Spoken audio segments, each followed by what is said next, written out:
Jeremy Brooks had opened Brooks Corner, a humble diner tucked just off Route 17 in the outskirts of Savannah, Georgia, every morning at 6 a.m. for the past 15 years.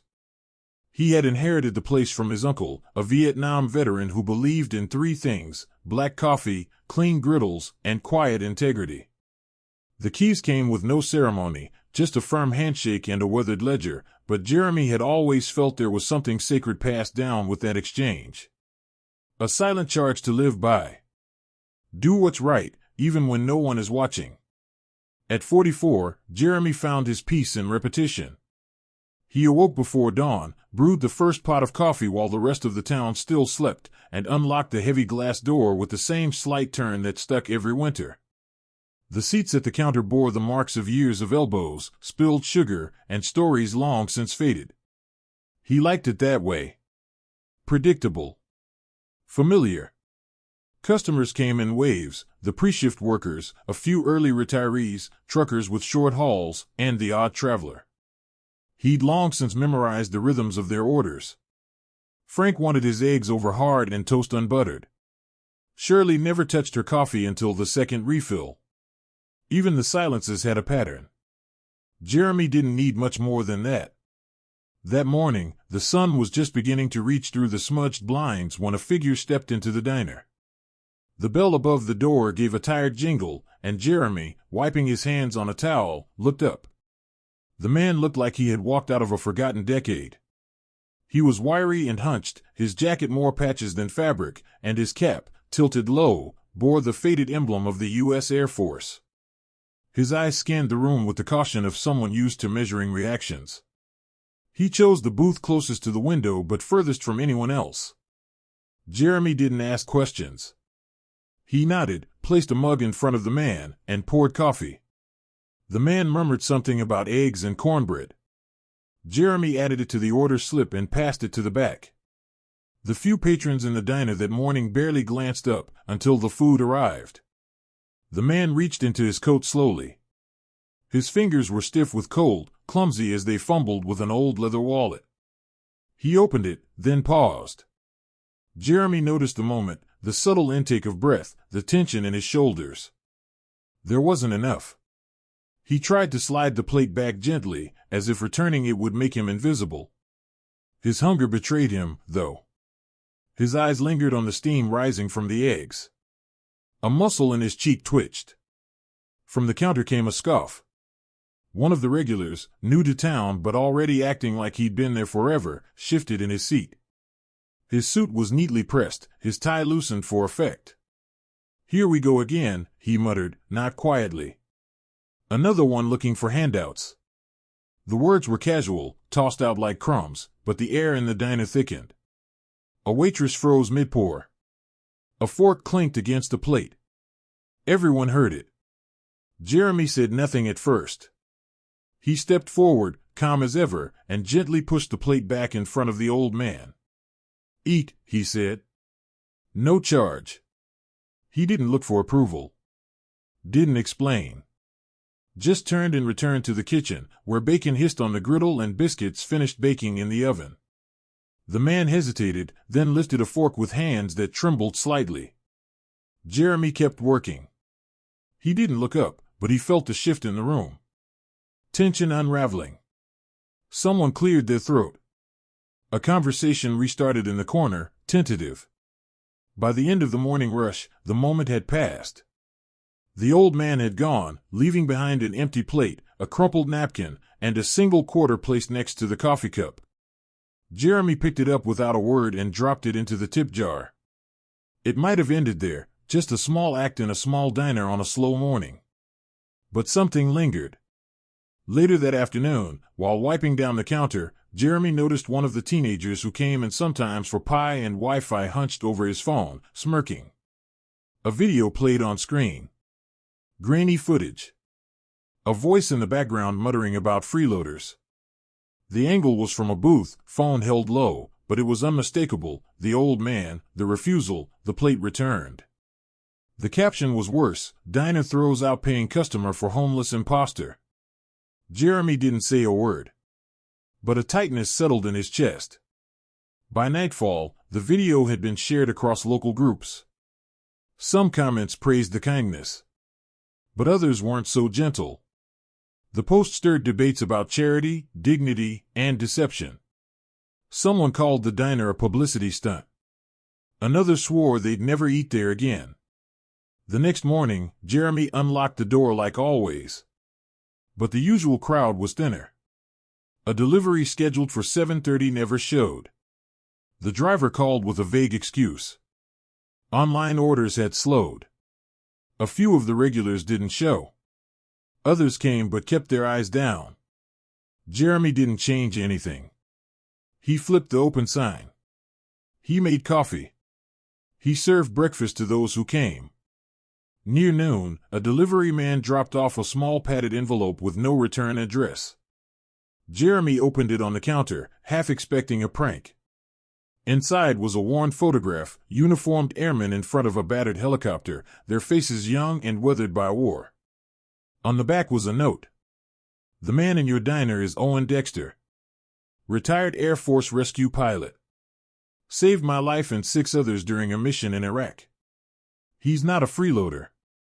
He's a hero. Thank you for remembering who still matters. It was signed, Lieutenant Colonel J. Peters, USAF. Jeremy folded the photo, placed it in his apron pocket, and went back to the kitchen. The griddle was still hot. Orders still needed filling. But now, the weight in his chest felt a little lighter. And somewhere inside, a quiet promise had been renewed. The morning after the video spread, Jeremy noticed it the moment he opened the blinds. The light felt different, not from the sun, but from the eyes. Someone had taken a photo from the sidewalk, another caught him through the window mid-pour.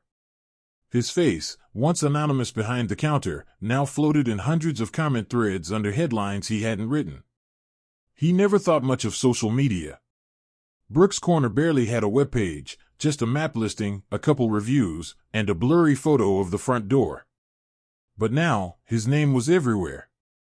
The video had been twisted into something it wasn't.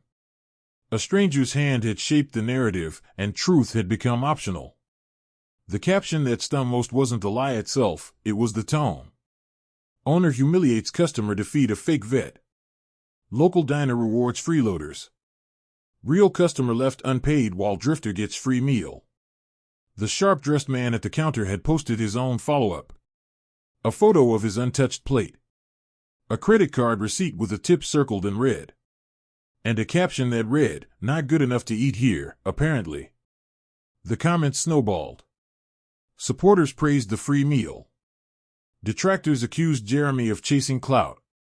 Some argued that real veterans didn't look like that. Others claimed the whole thing was staged. By the end of that day, Brooks Corner felt quieter than usual, but not in the peaceful way Jeremy had known. This silence had weight. 3 tables went unfilled during the lunch rush. A family that usually came after church canceled their reservation for Sunday. A bakery that sold him pie crusts left a voicemail saying they were reconsidering partnerships due to reputational risk. Jeremy didn't reply to any of it. He just worked. He thought about his uncle, how he'd once served a man who couldn't pay for coffee and got cursed out by a tourist for it. He remembered how his uncle didn't flinch, just refilled the man's cup and said, "Sometimes what you give back isn't yours to understand." Jeremy had been 12 then, sitting at the end of the counter with a root beer and a borrowed newspaper. That lesson stuck. Now, as the days passed, that old silence inside him filled with doubt. He began checking the window more often, expecting another camera, another whisper. The waitress, Clarissa, who'd been working at the diner for 6 years, asked if they should say something publicly. Maybe write a statement. Clarify the truth. Jeremy shook his head. People don't listen to clarifications, he said. They listen to what they already believe. On the 3rd day, a man in uniform walked into the diner. Not a news crew, not a reporter. Just a mail carrier. He handed Jeremy a thick envelope. Inside, wrapped in protective paper, was a photograph. 8 men stood in a row beside a combat-damaged HH-60 Pave Hawk helicopter. Their faces wore the fatigue of war, but one stood straighter than the rest. The tall one in the back. The same man who had sat in Jeremy's booth 4 days earlier, sipping coffee and trying not to be seen. His name was written in careful script on the back: Owen Dexter, rescue pilot. Operation Iraqi Freedom, 2004. There was a second sheet in the envelope. Typed: to whom it may concern. I served under Owen Dexter during my second deployment to Iraq. He flew into chaos more than once to pull men out who thought they were about to die. I know this because I was one of them. My name is Colonel John Peters, United States Air Force. In 2004, during an operation near Mosul, our aircraft took enemy fire and was forced down in a combat zone. While others waited for backup, Owen came in with a half-fueled bird and a half-broken arm. He got us out. Every single one of us. When I saw the footage circulating of him being insulted in a diner, of you standing between him and shame, I felt something I haven't in a long time: gratitude. You didn't know who he was. You didn't ask. You just chose to be decent. So I'm choosing now to make sure you're not standing alone. Respectfully, Colonel J. Peters. Jeremy read it twice, then a third time. He set the letter down beside the register.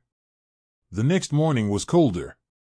Wind off the coast, gusts that made the windows shudder. Jeremy unlocked the door at 5:55 a.m., just like always. The sign flipped to open, though fewer people seemed to notice these days. But then, around 9:03 a.m., the ground started to tremble. It wasn't thunder. It was something heavier. Mechanical. Rhythmic. He looked up through the front window just in time to see the first of them. Military vehicles. Humvees, supply trucks, and SUVs with the insignia of the United States Air Force rolled down the quiet street like a moving wall of resolve. They stopped in formation along the block, one after another, until the entire stretch in front of Brooks Corner was filled with the uniformed presence of something larger than any rumor. Car doors opened. Boots struck pavement. A silence took hold, not empty this time, but reverent. Neighbors emerged from their homes. Workers stepped outside businesses. Phones were raised, yes, but slowly, respectfully. No one spoke. No one moved. Nearly 30 service members formed a single-file line along the sidewalk. And at the front of them stood a tall man with silver hair, a chest of ribbons, and eyes locked on the diner. Colonel Peters. Jeremy stepped outside without his apron. His hands were still damp from dishwater, but he stood tall. Colonel Peters approached and extended a hand. They didn't say much. They didn't need to. Behind him, one by one, every uniformed man and woman entered the diner. Each placed an order: coffee, water, a small snack, paid with exact change, and quietly returned to formation. No press. No speeches. Just presence. Jeremy looked around at the townspeople gathered in stunned silence, many of whom had stayed away in the last few days. Now, they stood together, watching something they couldn't tweet away. Something you had to feel. He didn't speak. But in his heart, something settled. The truth had arrived. And it had boots on the ground. Word spread quickly, not from the internet this time, but from front porches, grocery aisles, and whispered phone calls between neighbors. By noon, the line of military vehicles was all anyone in the county could talk about. Photos circulated quietly now, not with malice but awe. The sight of 30 uniformed service members silently entering a small-town diner did what no viral video could: it reminded people that there were still acts worth standing for. By late afternoon, Brooks Corner had a new rhythm. Not louder. Just steadier. Veterans started showing up in pairs, then alone. Some walked in with canes, some were helped by spouses, others moved with the brisk, practiced steps of those still in service. They came not to speak, but to witness. Many didn't even order food, they just stood by the walls, caps in hand, eyes steady on Jeremy. One man in a weathered army jacket left a single coin on the counter. A challenge coin from his last deployment. He said nothing, only nodded, and walked back into the street. Another folded an old photograph and slipped it under his empty coffee cup. Two Marines beside a Humvee in Fallujah, one of them barely out of high school. The back read, "For those who remember, and those who choose to." That evening, after the last order was filled, Jeremy sat in the back booth with the colonel. Owen Dexter hadn't returned yet, but his presence lingered. In the photo now framed beside the register. In the letter laminated and placed by the door. In the quiet knowledge that one man's dignity had reshaped the narrative. Jeremy asked the colonel why he'd brought so many. The man stirred his coffee slowly, his movements precise. "We were told to wait," he said, "to let the story die down. But some things don't deserve silence. This wasn't about a meal. It was about whether someone would still stand when it costs them something." Jeremy looked out the window. The last Humvee had just turned the corner. "You didn't have to come in uniform," he said. The colonel gave a soft breath, almost a smile. "No," he replied, "we didn't. But some uniforms still mean something. Even in a world that forgets." That night, Jeremy didn't close the diner early. He left the lights on an hour longer than usual, just in case someone else needed to sit down. No one came, but that didn't matter. It wasn't about being seen, it was about being ready. The next morning, before the sun broke over the low trees, Jeremy arrived to open the diner as always. But something was different. Taped to the front door was an envelope. Inside was a letter, handwritten in careful script. "Mr. Brooks, I was wrong. I judged before I understood. I let pride get in the way of gratitude. I'm the man who made the comment at the counter that day, the one about freeloaders. I thought I was being clever. Thought I was protecting something that didn't need protecting. But when those military trucks showed up, when I saw what that man meant to others, I realized I hadn't protected anything. I'd just added noise. Enclosed is something I've held onto for years. My father's Bronze Star citation. I don't know what to do with it anymore. But I think maybe your place is where memory still lives. Thank you for feeding someone who reminded us what service looks like. David Renner." Jeremy unfolded the faded document and stared at the citation. The words described courage under fire, selflessness, and honor, things that didn't always come with medals but never lost their meaning. He placed the citation beside Owen's photograph. Then, without ceremony, he added something else, a sign beside the register. Handwritten. Plain. Free coffee and water for those who served. No need to explain. We know. The customers that day noticed the change. They came quieter, more thoughtful.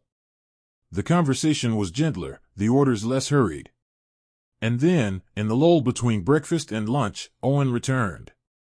He looked the same as he had that first morning, jacket still too thin, cap pulled low, eyes tired but alert. But when he walked through the door, the bell above rang just a little clearer. Jeremy greeted him without words. Owen sat at the same booth. Jeremy brought him coffee and cornbread, no plate number needed. For a long while, Owen said nothing. Then, after a few sips, he reached into his coat and pulled out a small wooden box. It was smooth with wear, the kind that had seen years of careful hands. He opened it and removed a folded flag. He set it gently on the table, then slid it toward Jeremy. "I was saving this for someone who remembered," he said. Then he stood and left. Jeremy didn't call after him. He didn't ask for more. He simply sat in the booth a while longer, the flag resting beside him, its stars still perfectly aligned. That night, he placed the flag in the front window. No caption. No sign. Just presence. In the days that followed, something new began to happen. Veterans came more often now, not in crowds, but as if drawn by something they couldn't name. Some brought patches from old units. Others left folded napkins with initials written in ballpoint pen. One woman placed a purple heart under a sugar jar and whispered, "He never liked medals." A corner of the diner evolved into something sacred. Not a memorial. A promise. Jeremy didn't ask for any of it. He only kept the coffee hot, the lights on, and the door unlocked. Not because it made sense, but because doing what's right never needed to. Time passed, but the memory of that week didn't fade. If anything, it deepened. Brooks Corner never became a national landmark. It didn't need to. It became something better, a small, constant flame in a world that moved too fast to notice quiet goodness. Jeremy didn't hire more staff or renovate the space. The same cracked tiles remained on the floor, the same bent blinds at the window. He didn't change the menu or print t-shirts with slogans. Instead, he added one thing, a shelf by the back wall labeled Veterans Corner. It was small at first, a box of clean socks, mini toiletry kits, a stack of meal vouchers for those too proud to ask. There was no clipboard, no sign-in sheet, no rules. Things just appeared. One morning, a wrapped thermos with a note, for anyone on the road too long. Another day, a pair of reading glasses with a tag that said, "Still good, just scratched." A photo of a young man in desert fatigues appeared beside the flag in the window. The note below read simply, "He never made it home, but he loved eggs over easy." Jeremy didn't track who left what. He didn't ask. Kindness without inventory. Owen became a fixture again, but not daily. He came when the air was right, when the coffee felt like a necessity. He sat by the window, always facing the street, always watching. He spoke more now, never about combat or loss, but about flights over dust-blown valleys, radio chatter in the dark, the sound a helicopter makes when it lifts just before hope runs out. Some afternoons, Jeremy would take 5 minutes and sit across from him. No notebook. No agenda. Just time. Once, Owen brought a small box wrapped in oilcloth. Inside was a medal. A distinguished flying cross. Jeremy looked at it with quiet respect. "I don't want it back," Owen said. "I just want it somewhere that remembers."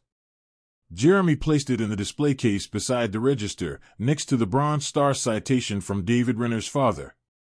The display grew over time. Not crowded, never gaudy. Just honest. A worn dog tag. A spent cartridge. A prayer card. All reminders not of death, but of those who'd once stood tall and now needed a place to lean. The town began to shift, too. One by one, those who had kept their distance returned. The family who canceled their Sunday breakfasts came back, this time with the grandmother's old army nurse pin now clipped to her coat. The supplier who'd once backed out quietly asked if he could sponsor the veteran's shelf. Jeremy let him, but without any signage. Just supplies, no credit. Even the sharply dressed man who had muttered about freeloaders stopped in one rainy afternoon. He didn't stay long, just long enough to buy a coffee, leave a folded note, and walk out without a word. The note said, "People like me make noise. People like you make change." Colonel Peters visited once more, on a quiet Tuesday. No convoy. No fanfare. He asked if there was anything Jeremy needed. Jeremy thought for a long time, then pointed to a framed photo of his uncle near the kitchen door. The image had faded, the frame warped from years of steam and sunlight. "I just want people to know he's the reason I open this place every morning," Jeremy said. 2 weeks later, a package arrived. Inside was a bronze plaque. Simple. Etched in neat serif letters. In honor of Sergeant Thomas Brooks, who taught one man to serve a meal with respect, and taught a town how to remember. Jeremy mounted it beside the photo. Above the coffee pot. Where everyone could see it, even if they weren't looking for it. Years passed, but the routine never changed. 6 a.m., the lights flicked on. Eggs cracked into the SK*let. Coffee percolated in the old silver machine. Veterans came. Strangers passed through. And stories were shared not through speeches, but through glances, small tokens left behind, and meals served with quiet dignity. One winter morning, when the sky was the color of ash and the streets were empty with frost, a young man entered the diner. His coat was too thin for the weather, his boots worn. He looked around nervously, like someone searching for a place they weren't sure they belonged. Jeremy brought him a mug of coffee before he could even sit. "It's free if you've served," Jeremy said gently. The young man hesitated. "I didn't," he replied. "But my dad did. He talked about this place before he passed." Jeremy nodded. "Then you're home." He brought out a plate of cornbread and eggs. No receipt. No questions. Later that day, the young man left something on the counter. A dog tag with clean, unscuffed. New. But when Jeremy flipped it over, he recognized the name. Owen Dexter. It took a moment to understand. Then it made sense. The circle had closed. That night, as he swept the floor and turned off the kitchen light, Jeremy paused by the window. The flag was still there. Behind it, the reflection of a man who hadn't set out to change anything. Who had only served a meal once because it was the right thing to do. The streets were quiet. But inside the diner, something still echoed. Not applause. Not praise. Something softer. Like a voice you remember long after it's gone. And in that silence, one truth remained. Kindness without question is enough.